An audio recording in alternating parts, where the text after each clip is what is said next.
street, they were completely rammed.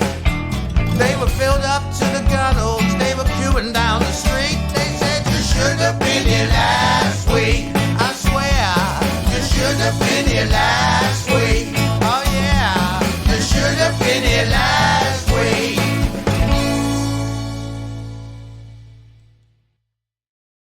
Hello and welcome to the latest episode of You Should Have Been Here Last Week, the podcast presented by myself, Steve Gribbin, and fellow comedian Paul Ricketts. Well, I bid a good welcome to you. Ooh. Each show we will be interviewing the shouters, the doubters, the pouters and the let it all hang outers that make up the modern comedy behemoth we call show business.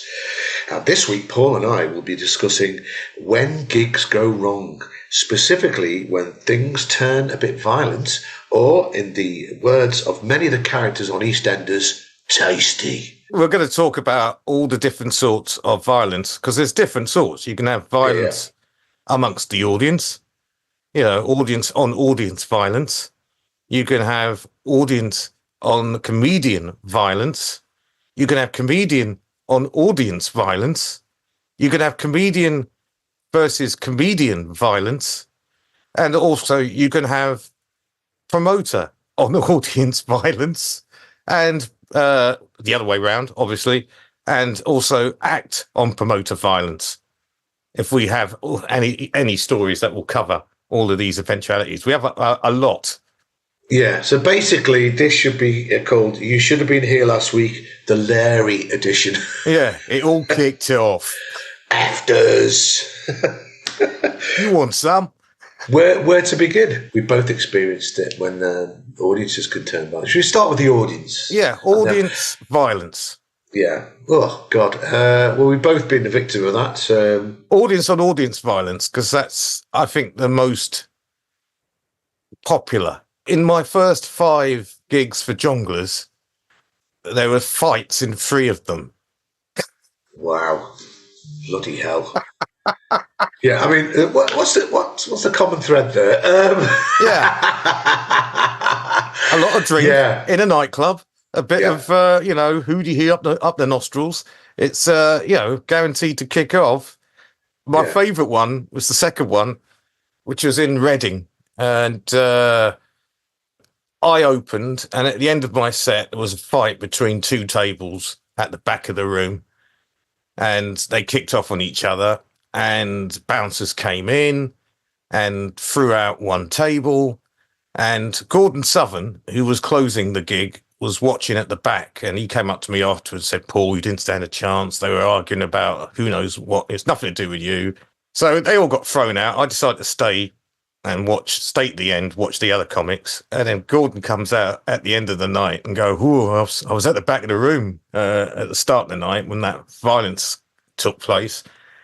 And he looked and he went, there's still 2 people left from the table that got evicted. I thought you would have been thrown out. And they shouted back, no, we had nothing to do with it. And then the table on the other side of them, not the table that had fought the original table, but another table said, yes, you were. You're the one that was trying to start it. Ooh. And then a fight then started between this new table and the 2 that were left. That's brilliant. I mean, I told you that story once, that there was a terrible fight at Jonglers in Nottingham, and all the acts cowered in the DJ booth as a fight broke out between 2 different tables in the audience after one of the tables had been thought it was hilarious to start a food fight. Just chucking stuff at them like that, going, yeah, this is funny. Poof.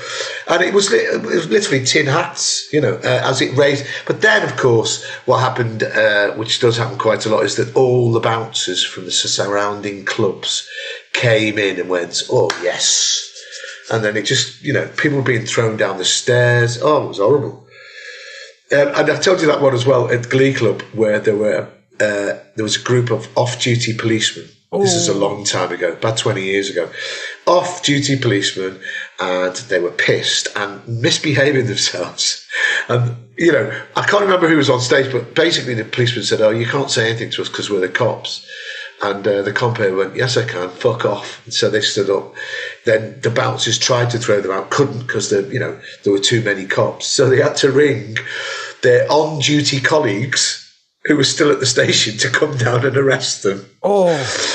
And so they piled down, and then they began to have a massive fight on the stairs. I don't know if you know the one in Cardiff, Glee. Yeah. And there's big stairs, and there's glass doors, and they smashed all the glass doors.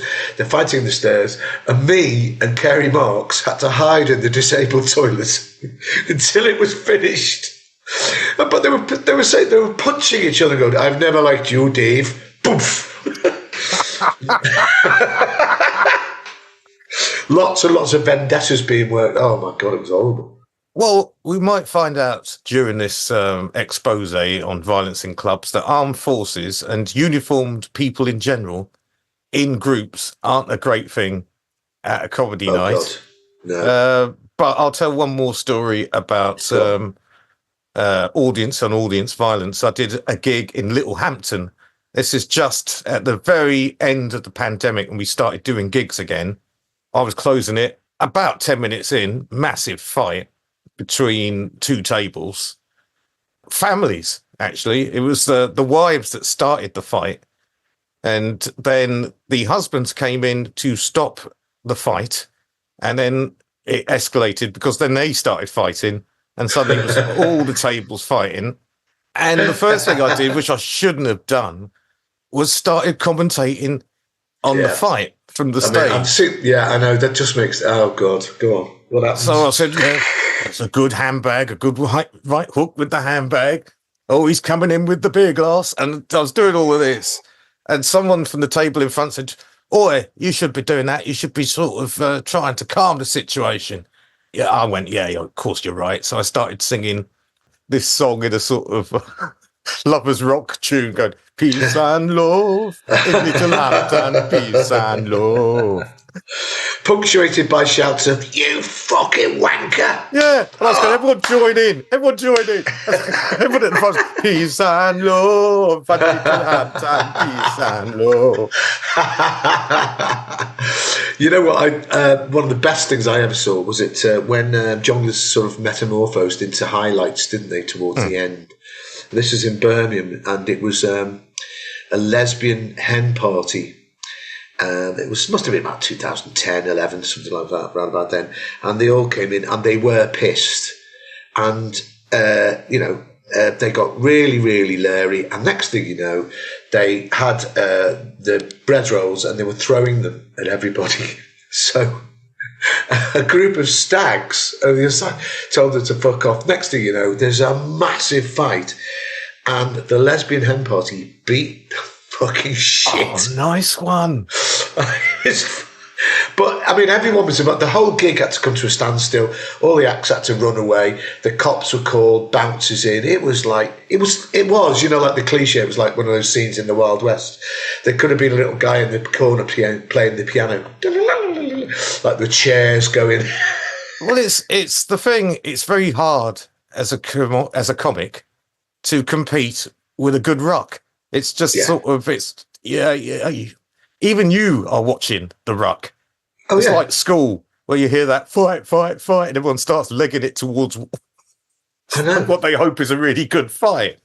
It's just part of us. We are attracted to violence and watching it.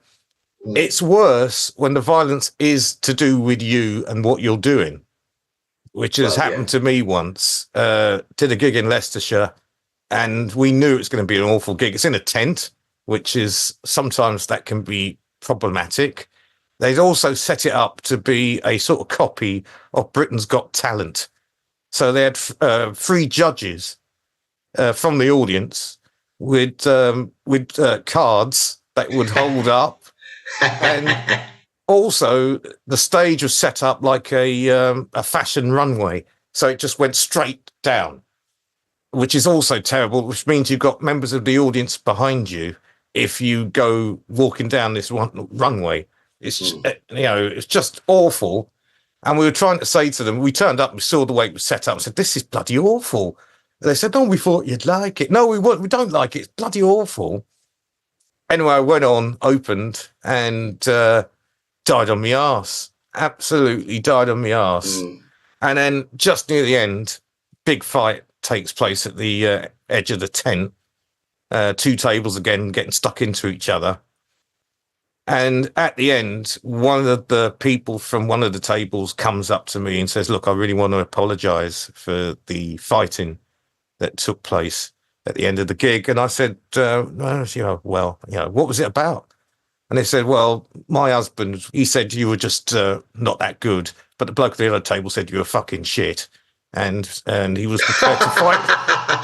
Now, that is a lovely twist, because I thought, the bloke at the other table said he really liked you. But no. Yeah, it was. They were having a fight over exactly how crap I was.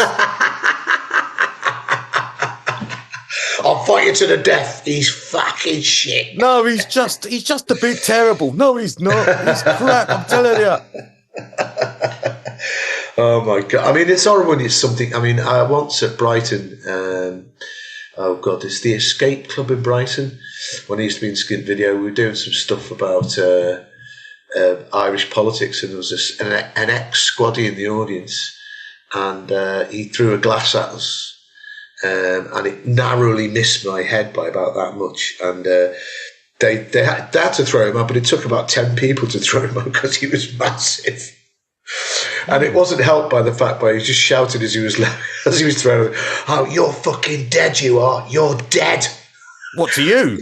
Yeah. As a heckle, that is can I just say, it puts something of a dampener on proceedings, when someone's just tried to kill you.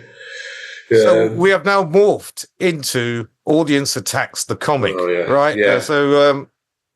And I have another one about same thing, really. It's squaddies, because they used to turn up to this gig in Fleet, which was renowned as a terrible gig because it was full of squaddies, and they would never admit they were squaddies. They would all pretend to be some other job, but they would come out of their barracks and go to this comedy night and take loads and loads of drugs.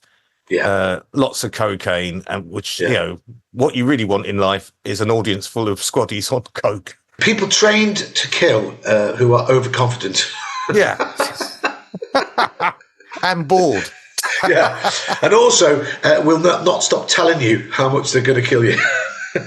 So terrible thing. I mean, I wasn't at this gig, but I've heard the story. So the MC had a really terrible night trying to keep order. And went home, got in his car, went home, and drove back from Fleet to London, and just stopped off at a garage, around about a couple of miles from his home.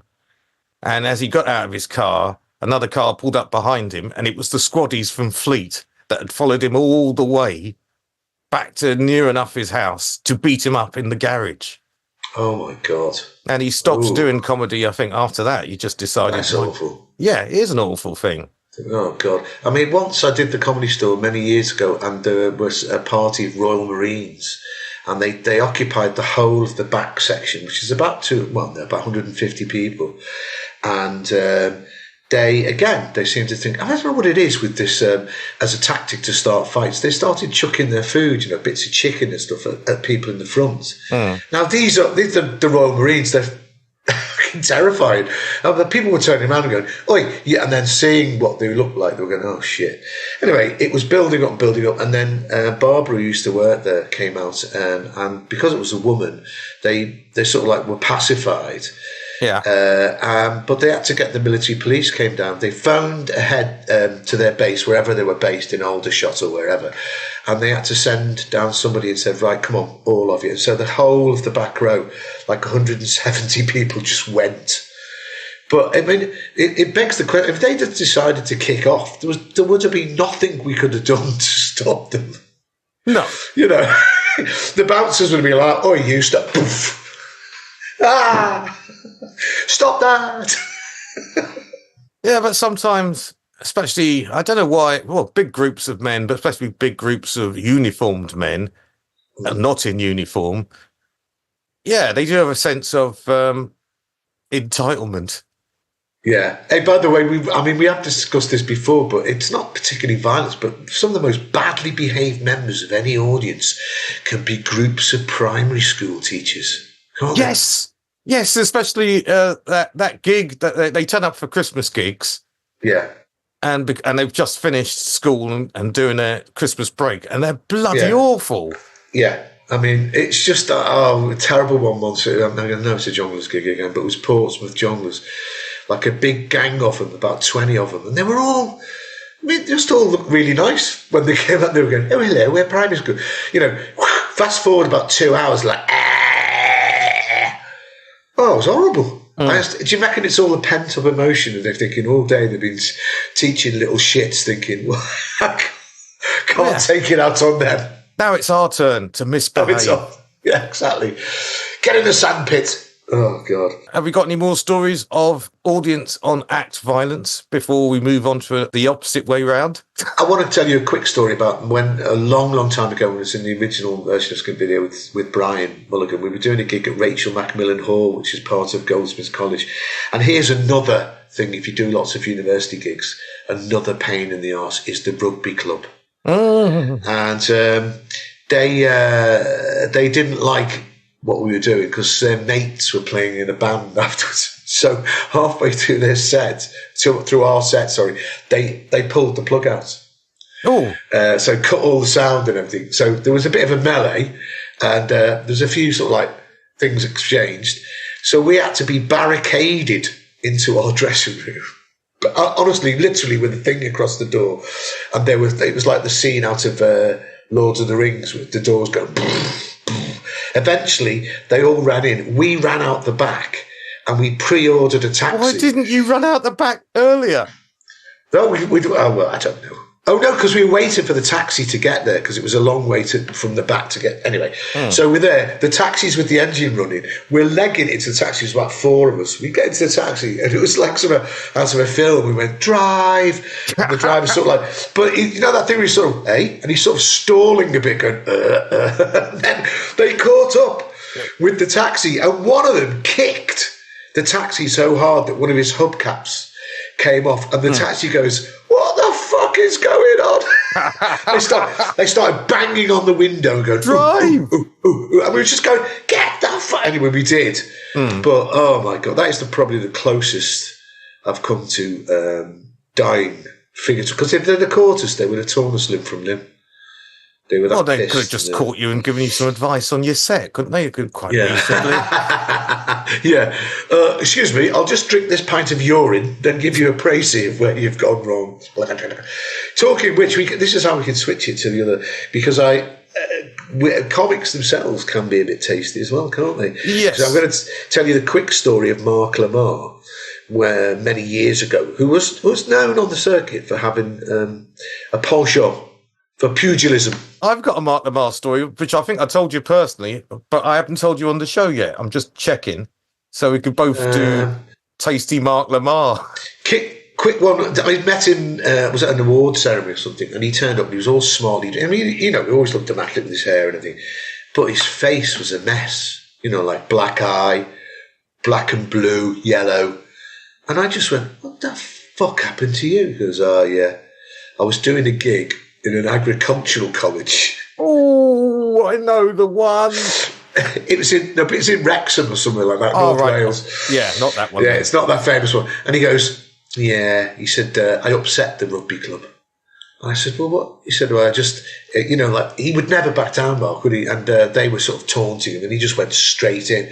Anyway, they waited for him afterwards, and there was a map. But the thing is, he didn't, instead of, getting in the taxi and saying drive, he just waded in.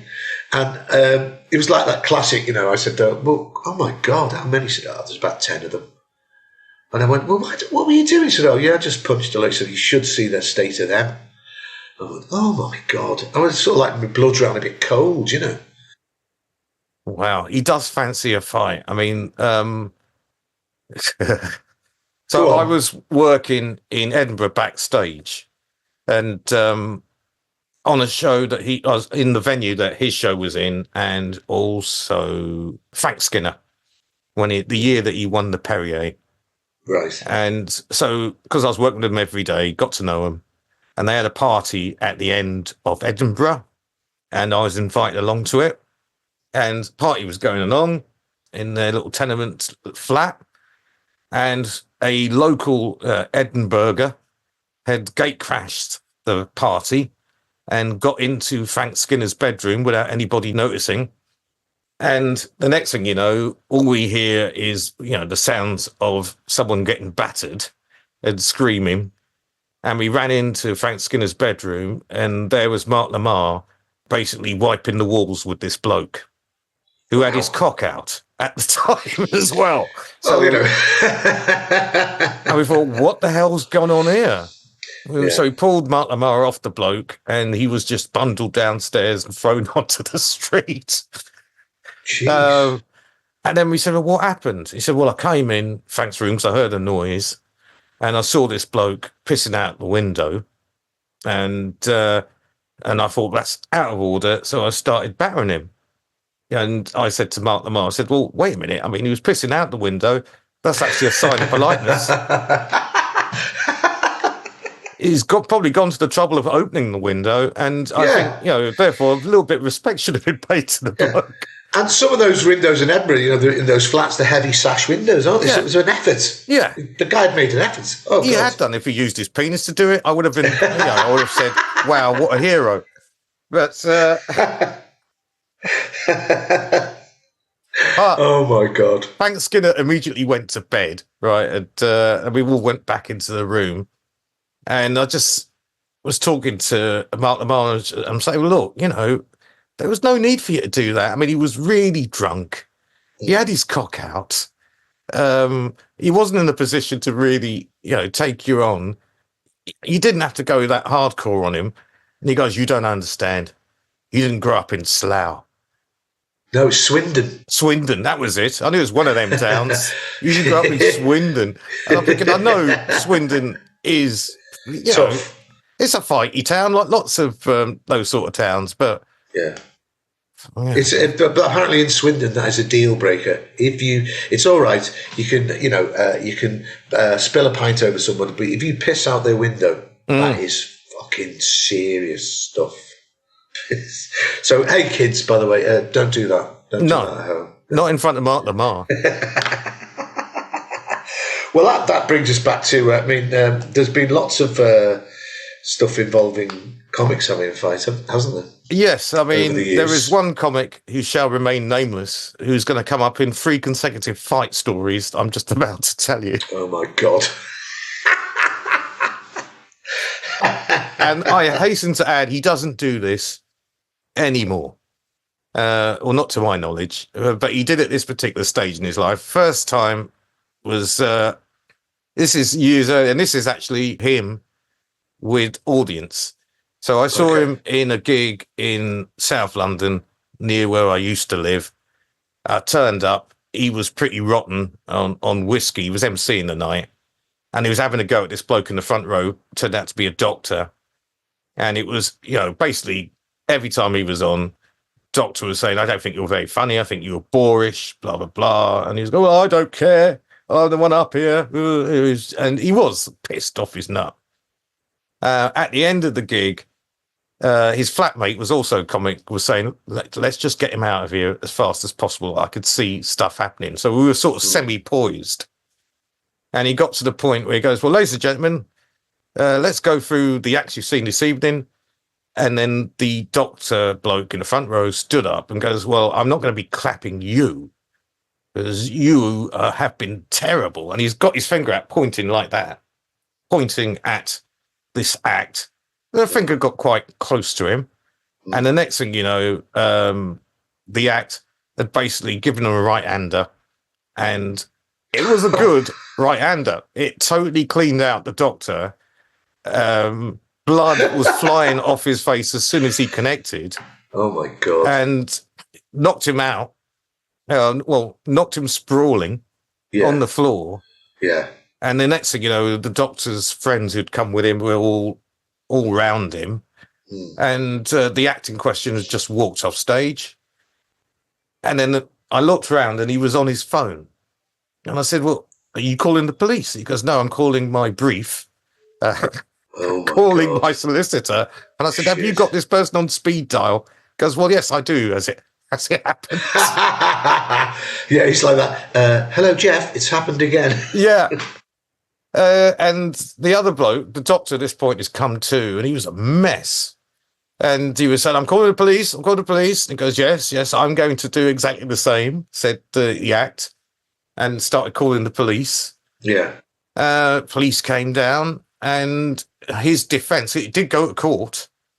Wow. His defense, I refused to give evidence, actually, because I was thinking I'm not getting involved in this because I think he was out of order. Other acts did say stuff to support him. But he said, no, the person assaulted me first. He touched me with his finger. So it was self-defense. Wow. Well, a finger can be a deadly weapon. It can be. In the wrong orifice or in, wherever. It could... well, especially on a nuclear button. Oh, yeah, exactly. Even on a blender.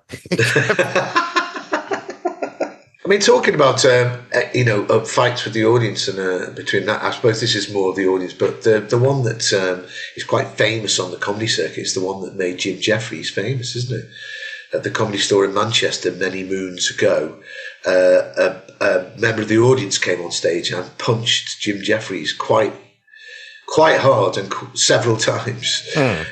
Cue pandemonium. It's one of my, because I've seen the video footage of it, and in the audience then it's sort of a screaming breaks out, fighting breaking out, that, and there's a compere on the circuit called Tim Clark, who's very sort of like known for being unruffable, very laconic, and he walks on and he pulls up a chair, a stool, and so Jim Jeffries is in the corner like that with his face, and the bloke's been carted off, and all you can hear in the background is like, yeah, come here, yeah. And just Tim Clark just goes, well.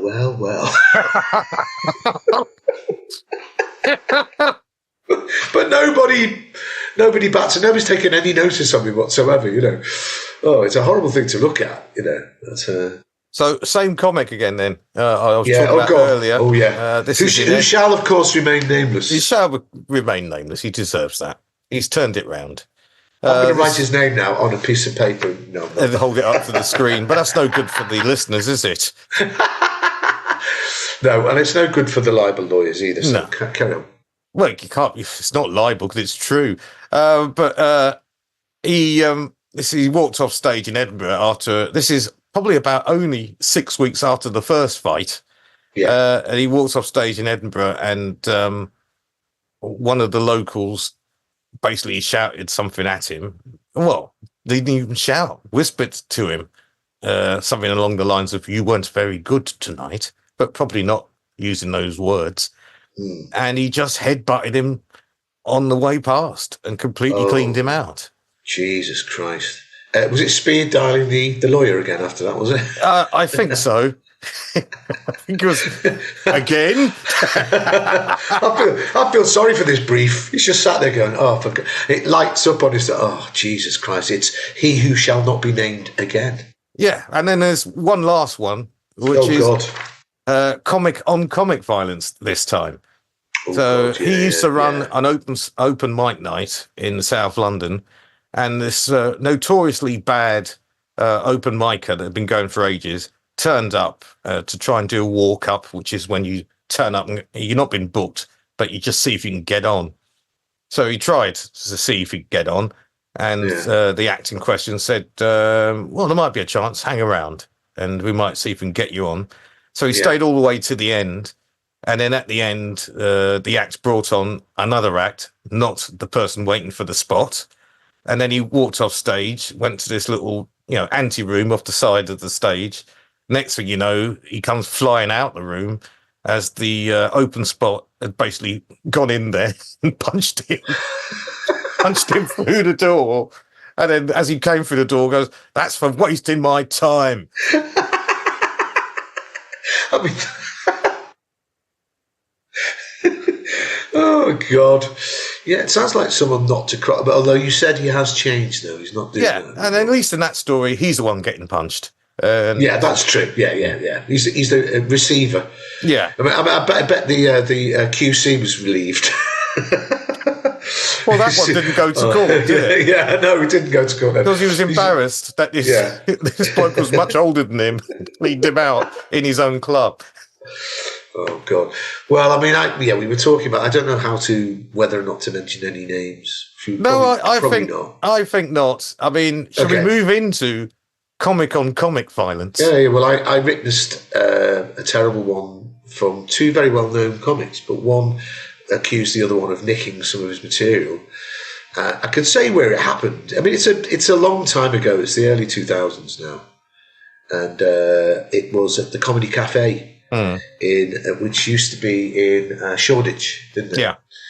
And said comic came down and said, "Stop stealing my material," to which the other comic replied, "No, fuck off, it's my material." And then next thing you know, knocked him completely to the ground. And whichever one was a bit shocked, and then stormed out. Yeah, I mean, it was horrible to witness, really. I mean, real violence. Hey, kids, we should say this, that real violence is, we're not condoning any of this. No, but sometimes it's shocking and horrible. Other times, it is entertaining. Let's be honest. Because the one I'm going to move to next was incredibly entertaining. This is an Edinburgh, two female comics, just to show that it's not just the men here. Yeah. Well, I've got a good one as well. Go on, Karen. Two female comics doing a show together in Edinburgh on the opening night.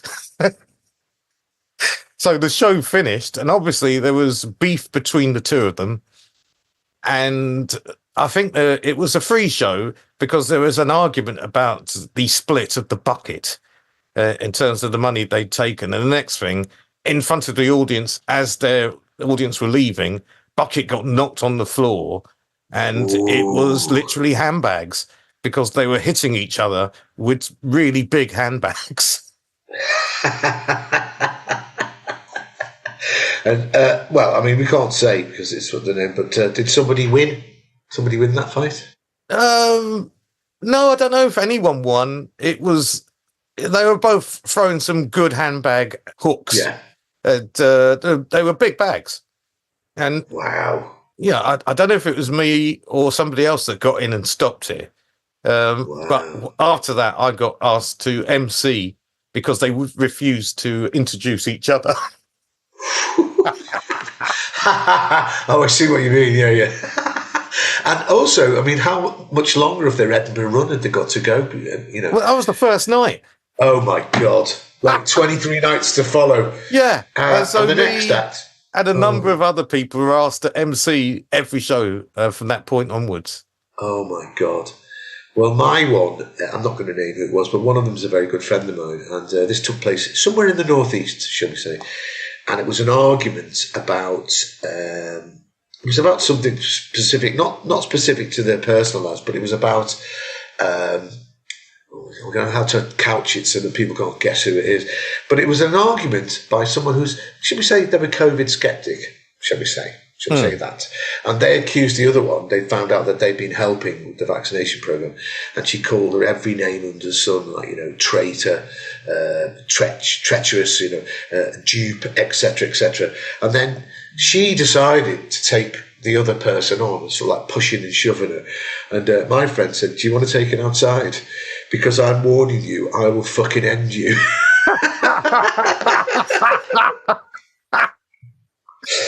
I mean, nothing happened, which I'm happy to say. Because let's again say we don't condone the violence. It's not good. I mean, we know this, and I can't. This is frustrating as well because I can't name the people. But I witnessed one of the worst ones ever. It was between two very well-known comics about stealing material.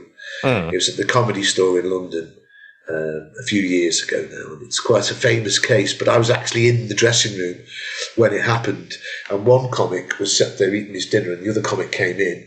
He'd had a fair bit of substances, and he started shouting at him. And he did that thing as well, which we talked about, the finger. Yeah. The ignition, he poked him with the finger, and the other comic said, "Stop poking me, I'm having me dinner." Next thing you know, he stood up and grabbed the other guy, and he shook him like a rag doll, and his head banged on the concrete. It was sickening, to be honest. But I was trapped between the door to go outside. I couldn't get out. They were having the fight in front of me.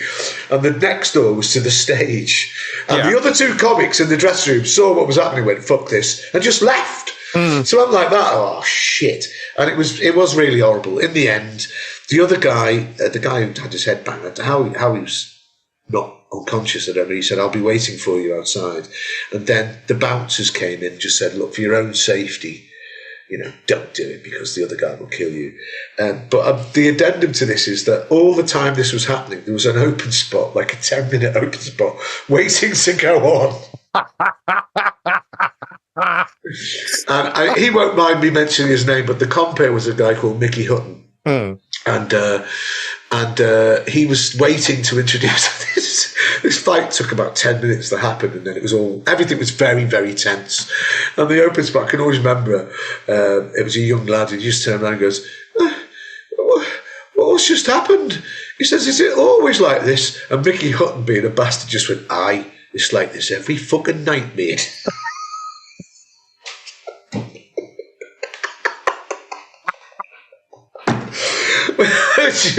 And they went, "Ladies and gentlemen, will you please welcome on stage?" Oh my God.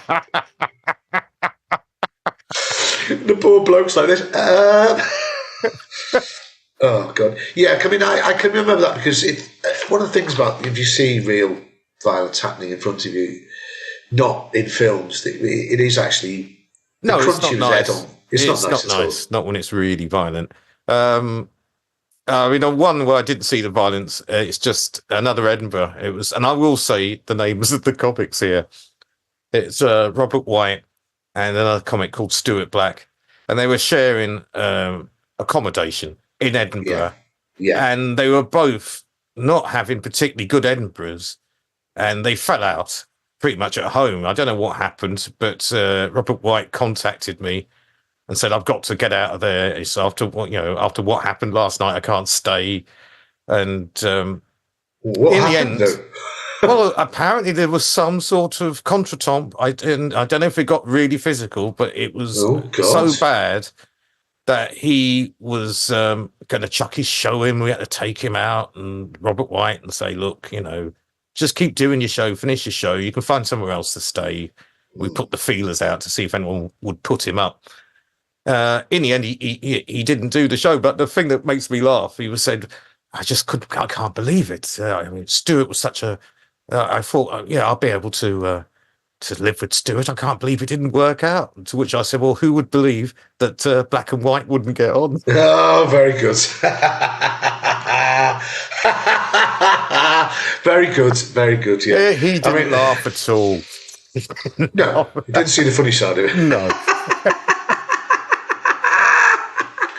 Together in perfect harmony. Well, that was the end of part one. Very interesting, violent stories, aggressive behaviour, and general sort of unruliness. Fisticuffs. Well, lots of headbutting and. Well, yeah, and it's amazing that we could, out of all the subjects, violence is the one that we can get 2 parts out of. And we haven't even touched nearly all the stories, have we?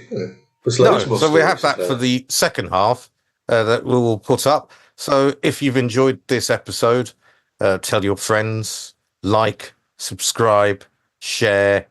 Anything else you could do? I think we've done tattoo on the face, haven't we? So I'm not going to say that again.